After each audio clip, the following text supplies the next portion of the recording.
Hi guys, good morning. So meron na naman tayong, hulaan nyo kung ano to. Kaartihan. No, it's not kaartihan actually. That's really practical. To be honest, that's really practical. Bigay ito ng ninang ni Daniel. Alam nyo kung para saan yan? Pag nalaglag yung pasi ninyo, hugasan ninyo, tapos ilagay mo lang siya dito para ma-sterilize. Pag nasa labas ka, so practical, diba?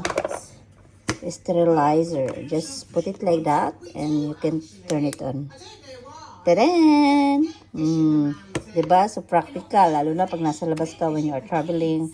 That's so nice. Thank you, Ninang. Thank you, Tita. Pacifier sterilizer.